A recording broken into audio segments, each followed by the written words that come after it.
हम Covid centre के करीब खड़े हुए हैं। ये जो पीछे देख रहे हैं यहाँ पे कोविड सेंटर है। यहाँ पर जो आप इज्तिमा देख रहे हैं ये सारे खिदमत करने वाले हैं, उलमा, डॉक्टर हजरात, अंजुमन जाफरिया, इदारे सज्जादिया, डॉक्टर स्टाफ और उसके साथ साथ जो वॉलंटियर्स हैं ये सारे हैं जो हर तरह की खिदमत करने के लिए तैयार हैं। ये आई के हॉस्पिटल कोविड सेंटर के बाहर हम लोग मौजूद हैं।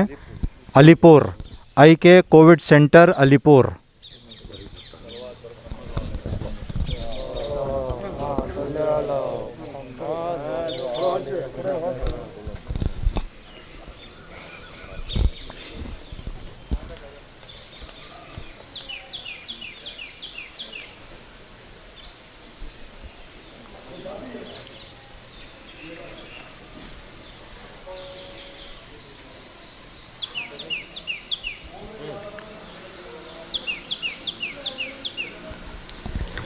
ಎಲ್ಲರಿಗೂ ನಮಸ್ಕಾರ.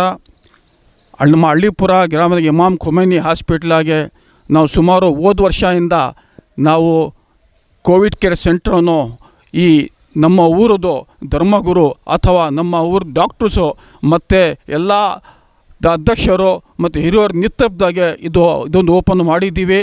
ಇಲ್ಲಿ ಹಲವಾರು ನಾವು ಸರ್ಕಾರಿ ನಿಯಮ ಪ್ರಕಾರ ಇದಕ್ಕೆಲ್ಲ ಓಡಿಸ್ತಾ ಇದ್ದೀವಿ.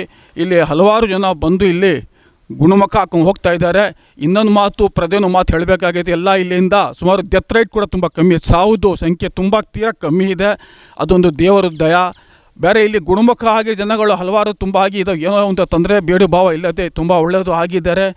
ಉಚಿತವಾಗಿ ಎಲ್ಲ ಇದರಾಗೆ ನಮ್ಮ ಊರ ಡಾಕ್ಟರು, ನಮ್ಮ ಊರು ಏನು ಗೊತ್ತಾ, ಈ ಧರ್ಮಗುರುಗಳು ಮತ್ತು ಇಲ್ಲಿ ವಿಶೇಷವಾಗಿ ಇಲ್ಲಿ ಅಂಜುಮನೆ ಜಾಫ್ರಿಯಾ ಮತ್ತು ಎಲ್ಲ ಸೇವೆ ಮಾಡೋ ಸಜ್ಜಾದ್ಯ ಕಮಿಟಿ ಒಂದು ಮತ್ತು ಯಾರು ಎಲ್ಲ ಅಲಿಪುರದು ಯುವಕರು ಬಂದು ಎಲ್ಲ ಮೆಡಿಕಲ್ ಸ್ಟಾಫ್ ಇದರಾಗೆ ಓದಿಸೋರು ಬಂದು ಕೂಡ ಇಲ್ಲಿ ಸೇವೆ ಮಾಡ್ತಾಯಿದ್ದಾರೆ. ಇದಕ್ಕೆಲ್ಲ ಊರಾಗೆ ತುಂಬ ಪ್ರವಾದಿ ಸಂಭಾವದ ಎಲ್ಲ ಇದೆ. ಏನಂದರೆ ಎಲ್ಲ ವ್ಯಕ್ತಿ ಸಾಧನೆ ಪಡ್ತಾಯಿದ್ದೀವಿ. ಅದಕ್ಕೊಂದು ನಮ್ಮ ಪ್ರವಾದಿ ಹೇಳ್ತಾ ಇದ್ದಾರೆ, ಸಾಧನೆ ಇಲ್ಲದೆ ಸತ್ತರೆ ಅದು ಸಾವಿಗೆ ಅವಮಾನ, ಆ ದೇಶ ಇಲ್ಲದೆ ಬದುಕಿದ್ರೆ ಅದು ಬದುಕಿಗೆ ಅವಮಾನ ಅಂತ ಹೇಳ್ತಾರೆ. ವಿನಂತಿ.